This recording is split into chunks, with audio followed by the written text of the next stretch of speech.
o Brasil pela perda dessa riqueza mineral incomensurável. Então não vejo nada demais, leva os 15%, mas deixa os 85% aí. Então a Vale agora, neste mês de abril, dia 30, ela distribuiu a primeira parcela dos dividendos referentes aos lucros do ano passado, de 2009. Ela paga todo ano, tradicionalmente, nos meses de abril e outubro. Então pagou agora 30 de outubro e no último dia de outubro, que esse ano acho que cai no dia 29, ela pagará a segunda parcela, 2,5 bilhões. Ou seja, ela teve de lucro líquido, como está na lei, 10 bilhões, dos quais ela está distribuindo aos acionistas o percentual mínimo da lei, que é 2,5%, 25%. Tá? Os outros 75% ela está embolsando. Para fazer o quê? A diferença são 7,5 bi.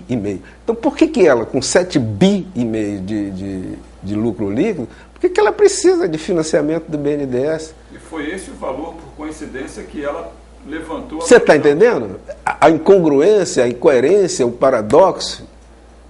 Isso não convence a qualquer pessoa que se deter 2 minutos a refletir sobre isso, vê que é insustentável esse raciocínio.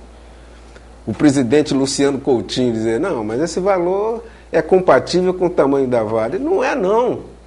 Não é não, isso é um absurdo. Até porque a privatização da Vale foi justificada e não veio nenhuma autoridade pública, eles contrataram atores. Eu me lembro daquele ator que faleceu, o Raul Cortez, ele vinha fazendo esgares de sobriedade e tal, para dizer que o Brasil não ia sofrer prejuízo nenhum, mas era necessária a privatização da Vale, porque o governo não tinha recursos para alavancar as atividades da Vale. Ora, BNDES é governo. Está entendendo? Como é que o governo não tinha condições de investir recursos na Vale enquanto a Vale era estatal, e agora que ela está na mão de particular, o governo de repente tem, através do seu instrumento, principal instrumento de política de investimentos. Quer dizer, então, que na sua opinião, ver se é isso que eu estou compreendendo corretamente, há que se ter algum tipo de mecanismo para limitar a transferência desses recursos. Eles não podem ser... Não, eu entendo que não. Eu entendo que não. Por que exatamente? Me explica, por favor. Não só por causa desse argumento que você usa, de que o argumento lá atrás, durante a privatização, foi reservar recursos para investir em outras áreas, mas também... É porque a rigor não necessita. A Vale está com dinheiro de sobra. Ninguém parou para medir quanto a Vale está faturando nesses 13 anos de privatização. E veja a incongruência. Em 2006, nós tínhamos ganho aquelas ações populares lá em Brasília, em grau de recurso, e a Vale, e quando eu falo Vale agora eu estou falando daqueles manipuladores por trás dela, né? Sobretudo Bradesco, não tenho receio nenhum de falar o nome dela, porque está ostensivamente no processo, está entendendo? Entrou com uma reclamação a 22,59, na tentativa de extinguir todas essas ações populares que estão questionando a desestatização do controle. E eles tiveram tanta sorte, não sei se por desatenção, por inadvertência do ministro Luiz Fux, né? Tem que, por respeito à autoridade dele de ministro do Poder Judiciário, eu tenho que presumir que tenha sido por inadvertência, ele deu uma liminar mandando sustar os efeitos de todas essas ações populares. E com isso, a Vale do Rio Doce e seus administradores se sentiram liberados para fazer o que bem entendessem. Na sequência disso, eles compraram essa empresa canadense Inco por 18 bilhões de dólares. Acontece o seguinte, não sei se você está a par da lei das sociedades anônimas. A lei das sociedades anônimas, no artigo 195, ela diz que a assembleia de acionistas de qualquer empresa, qualquer sociedade anônima, ela providenciará a formação de uma reserva de contingências para atender perdas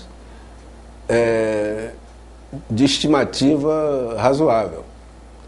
Ora, se a Vale parte do princípio de que vai ganhar essas ações populares, tudo bem, ela pode malbaratar esses dividendos, dar a quem ela quiser, aplicar como ela quiser. Mas e se ela perder? Se o judiciário, ao reexaminar todo esse caso, chegar à conclusão de que essa venda foi nula. Há uma expressão, desculpem o latinado, mas que a gente usa em direito, que é repor ao statu quo ante. Né? Quando um ato jurídico é invalidado, tem que voltar tudo ao que era ao momento anterior ao fator de invalidade. Está entendendo? Ora, se alguma dessas ações populares, e são 107 ao todo, ou pelo menos 107, só eu represento 15, está entendendo? Se em alguma delas houver o decreto de nulidade da venda de 6 de maio de 97, vai ter que voltar tudo ao status quo ante. E qual a garantia que os administradores e acionistas controladores da Vale ofereceram até o momento de que, havendo uma condenação dessas, eles vão ter condições de honrar? Tanto que eles se irritaram comigo, que eu fiz um blog na internet, você já deve ter tido notícia, o Mussungão, em que eu pontuo, volta e meia, não deu para contar a história de cordel, todo bonitinho, mas eu pontuo os momentos que eu acho mais significativos. Então eu escrevi um artigo a que eu dei o título de O Pagode da Vale, parodiando a música daquele sambista Zeca Pagodinho, que diz, né, eu fui numa festa, acabou a comida, acabou a bebida, acabou a canja, sobrou para mim o bagaço da laranja. Então eu digo o seguinte, que a Vale está sendo sugada em todos os seus recursos e no momento em que esses controladores dela, ou por ato próprio, ou por imposição da justiça, tiver que nos devolver, vai sobrar para nós um bagaço. E, no entanto, nesse tempo todo, o Estado injetou muito dinheiro. Muito dinheiro. Seria interessante, não sei o trabalho que vocês estão fazendo, né, televisivo e tal, mas pelo menos em texto escrito, tem um voto da desembargadora Celene Maria de Almeida, naqueles julgamentos dos recursos em Brasília sobre essas ações que vieram de Belém do Pará, né? Eu fui o único advogado e cidadão que comparecia a Brasília para esse julgamento, no dia 26 de outubro de 2005. Né? Eu vi aquilo na internet, aí liguei para esse meu amigo aqui, o Luiz Quintanilha, e falei, Luiz, alguém tem que ir lá fazer a sustentação oral disso aí. Ele falou, se você quiser eu vou ter lá. O Luiz é brilhante, né? Mas eu acho que quem está mais a par desse assunto para vir falar aqui é você. Não posso te pagar passagem de avião, você fica hospedado aqui em casa, esquece hotel, vem para cá. Aí eu peguei um avião desse de madrugada aí, preço de ônibus, cheguei lá em Brasília e no dia 26 de outubro eu estava lá. Na hora que ela anunciou, tem advogado presente por causa da Vale, eu me apresentei, embaixo de risos e chacotas e tudo mais. Os advogados da Vale e do BNDES, o Antônio Bettiol, estavam lá. Está entendendo? Aí eu fui para a tribuna e eu comecei advogado na tribuna, durante aqueles 15 minutos são sagrados, eu posso dizer o que eu quiser. E eu comecei minha sustentação oral dizendo o seguinte, Excelência, essas ações que vieram do Pará, com essas sentenças pífias de fato consumado, representa uma bofetada na face de cada cidadão brasileiro com aval de vossas excelências. Aí eu dei uma pausa que eu digo, vou me expulsar daqui a pontapé. Silêncio geral. E aí cresci na tribuna. Eu digo, privatização, a engabelação começa por aí. Tá? A Vale já nasceu privada.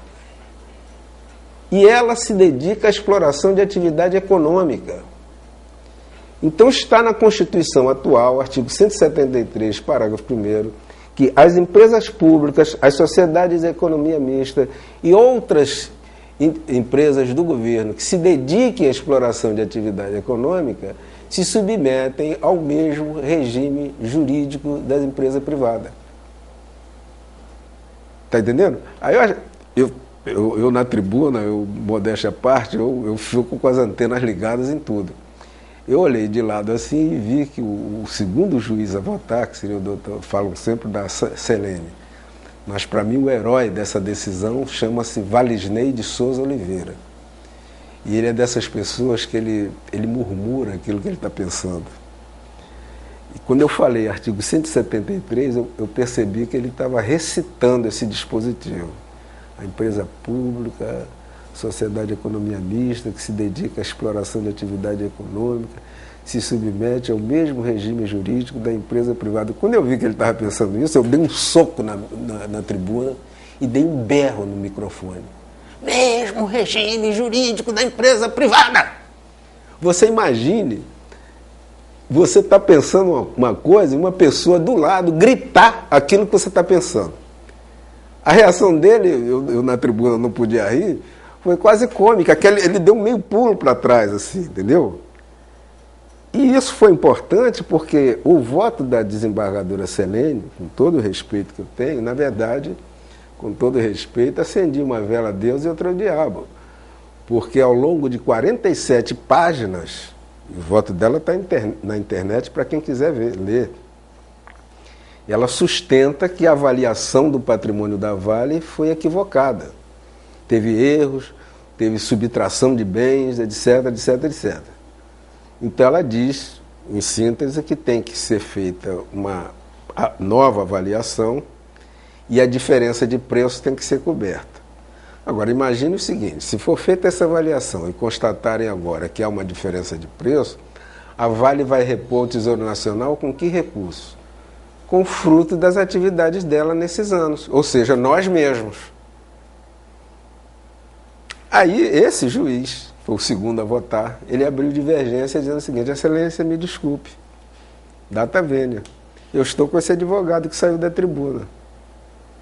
Se a avaliação é imprestável, a venda também é. Então, no meu entendimento, tem que se invalidar a avaliação e também a venda. Aí o terceiro juiz a votar ficou lá tartamudeando, não sei o quê, mas resolveu acompanhar esse Valisney. Ou seja, modéstia à parte, ganhei por 2-1 contra o voto da desembargadora Selene Maria de Almeida. Para a gente terminar, porque a gente já vai para quase 1 hora de gravação. Tudo bem, desculpe. Não, a gente precisa desse documento para a gente poder selecionar o que houver de melhor. Melhores partes, né, do seu depoimento. Agora, diante disso, para nós terminarmos mesmo, com esse histórico, o senhor tendo em mente esse histórico todo, né, o senhor vê alguma incoerência na continuidade da liberação de recursos públicos? Sim, completamente. Tanto que, neste momento, ainda não entrei na internet hoje, mas dei entrada em Brasília no dia 27, numa medida cautelar, pedindo à desembargadora Selene Maria de Almeida que intime a Vale do Rio Doce a depositar judicialmente essa parcela que iria ser paga agora dia 30 de abril, e eu reconheço que não haveria tempo entre o momento da entrada da petição e o momento do despacho dela para esse agora de imediato, mas eu ressalvo que se não desse tempo para agora, pelo menos para a parcela de outubro, que ela determine que esse valor, esse percentual que nós estamos reivindicando, que seja depositado no Tesouro, à disposição do Tesouro Nacional, né? E, inclusive, as diferenças dos anos anteriores, de 97 até agora. E que isso fique lá depositado à disposição da Justiça até o final dessa demanda. Se no final eles ganharem, eles levam tudo. Se eles perderem, já está no Tesouro Nacional. Isso aí não é invenção da minha cabeça. Você quer ver a ironia do destino? É que o Fernando Henrique é um dos réus da ação. E essa lei, em que eu estou me baseando para pedir o depósito, é uma lei assinada por ele. Não vou me enganar aqui, de me arriscar a dizer a você o número da lei. Mas é a Lei 9.100 e pouco que trata disso. Ela diz que se houver uma demanda sua na justiça contra a União, né, você deposita, principalmente nas ações tributárias, você questiona em juízo, deposita o dinheiro e fica lá. Só o juiz que pode mandar levantar aquele dinheiro. Tá? Se no final a União ganhar, aquele dinheiro que você depositou se converte em renda da União. Se quem ganhar for você,